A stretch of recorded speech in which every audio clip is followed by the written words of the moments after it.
Fat dissolving injection से fat loose करना चाहिए, वेट लूज़ करना चाहिए, या फिर सिक्सेंडा, ओज़ेम्पिक और विक्टोज़ा, जो कि इंजेक्शंस आए हुए हैं बेसिकली टाइप 2 डायबिटीज़ के लिए। लेकिन डॉक्टर्स एंड एंडोक्रिनोलॉजिस्ट और डायबिटिक स्पेशलिस्ट और वेट स्पेशलिस्ट जो हैं वो यूजुअली अब अपने पेशेंट्स को ये यूज़ करवा रहे हैं, बिकॉज़ मेडिकल साइंस बेचारी जो है वो हार गई है मोटापे के आगे। और हम लोगों को फिर यही समझ आती है कि किसी भी तरीके से जॉइंट इश्यूज़, रीढ़ की हड्डी के इश्यूज़, कार्डियोवास्कुलर इश्यूज़ और डायबिटीज़, यूरिक एसिड और जो भी गू मसाइल वेट से जुड़े हुए हैं, including depression and mental illness, उन सब को दूर करने के लिए फिर ये इंजेक्शंस लोग इस्तेमाल करते हैं। That is well understood. But इनको यूज़ करते हुए आपको ये याद रखना है कि जब तक आप इनको यूज़ करते रहेंगे तब तक तो वेट लॉस होता रहेगा, लेकिन जैसे ही आप इनको यूज़ करना बंद करती हैं तो वेट सारा वापस आना शुरू हो जाएगा। सो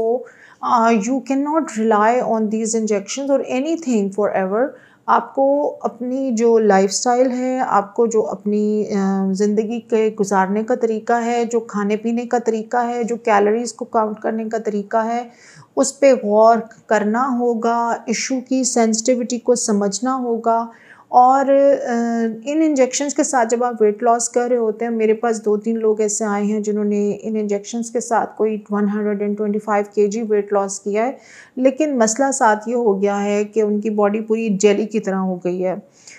और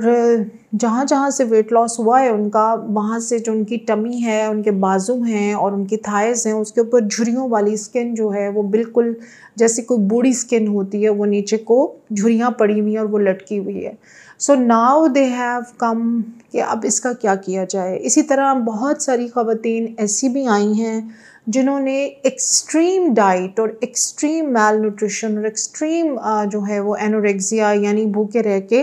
अपना वेट बहुत ज़्यादा गिराया है और बहुत तेज़ी से कम किया है। तो तेज़ी से वज़न कम करने के ये नुकसानात उनके हुए हैं कि जिस्म पे झुर्रियाँ पड़ गई हैं, अंडर लेग्स पे, थाइज़ के अंदर, पेट के नीचे, लव हैंडल्स पे, बाजुओं के नीचे पूरी स्किन ऐसे है जैसे कोई झुर्रियों वाली और स्ट्रेच मार्क से भरी हुई स्किन है, जो अब उनको समझ नहीं आ रही कि हम इसको कैसे ठीक करें। So you have to understand कि आपने जब भी वेट लॉस करना है, आपको डॉक्टर की सुपरविज़न में वेट लॉस करें। कोशिश करें कि आप 100% जो है वो किसी ऐसे तरीके पे रिलाय ना कर रहे हों जो कि एबनॉर्मल हो। हमेशा दरमियान का रास्ता इख्तियार करें, मतवाज़न स्टेप्स लें, समझदार स्टेप्स लें, अपना जो स्टेप काउंट है उसको बढ़ाएँ। ज़्यादा देर सोफ़े पे बैठना, बहुत ज़्यादा तले हुए खाने खाना, छोटे-छोटे स्टेप्स लें बजाय बहुत ज़्यादा एक्सट्रीम स्टेप्स लेने के। तो फैट डिसॉल्विंग इंजेक्शन जब मैं यूज़ करती हूँ क्लाइंट्स के साथ, तो मुझे उसमें ये फ़ायदा वाक़ई महसूस होता है कि जो आगे की स्किन होती है वो पीछे की स्किन के साथ चिपक जाती है और स्किन जो होती है वो इतने अच्छे तरीके से अपने आप को हील करती है, साथ एडहेरेंट कर देती है पेट की, बाजुओं की, टांगों की, कि स्ट्रेच मार्क, सेलुलाइट और पिगमेंटेशन जोन्स और ये सारी चीज़ें ख़त्म हो जाती हैं। तो सिर्फ वेट लॉस कर लेना ही कामयाबी नहीं है। आप के जो स्किन के हालात होंगे वेट लॉस होने के बाद, उसको भी आपने वेट लॉस करते हुए मद्देनज़र रखना है। बहुत सारे लोग वेट लॉस करके बीमारियों से तो बच गए हैं, लेकिन अब वो इतनी सारी और मसाइल में हैं कि जब वो मसाइल मुझसे शेयर करती हैं ख़वातीन, तो मैं ख़ुद परेशान हो जाती हूँ। और मैं उन ख़वातीन के तवस्सुत से और इजाज़त से ये बात आप तक पहुँचा रही हूँ कि अगर आप बहुत ज़्यादा जज़्बाती हो कि बहुत तेज़ी से वेट लॉस करेंगी तो इसके बहुत बुरे नुकसानात होंगे। और बॉडी के ऊपर तो जो स्ट्रेच मार्क, झुर्रियाँ और जो बुढ़ापा आता है, जो बाद में ठीक करना इज़ क्लोज़ टू इम्पॉसिबल।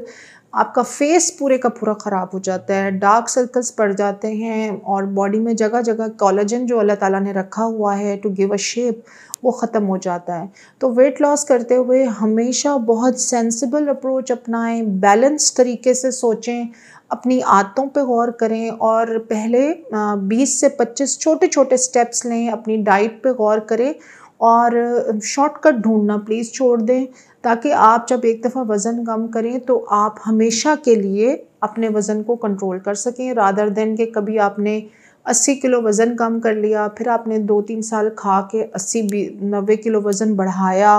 और फिर आपने दोबारा कम करना शुरू किया। तो इस तरह से बॉडी का रिस्पॉन्स भी वो नहीं रहता आपको वज़न के मामले में जैसा आपको शुरू में डाइट से मिलता है। तो मतवाज़न ग़ज़ा, वर्जिश, proper guideline with the doctor और एक अच्छा सॉलिड डाइट प्लान हो जिसके अंदर आपको कैलोरी डेफिशिएंट पे ज़िंदा नहीं रहना है। आप याद रखें 500 कैलोरीज़, 700 कैलोरीज़, 1000 कैलोरीज़ वाली डाइट जो है वो सब लोगों के लिए फ़ीज़िबल नहीं होती और इस तरह से जज़्बाती हो के बहुत तेज़ी से वज़न कम करने के बहुत ज़्यादा नुकसानात भी होते हैं।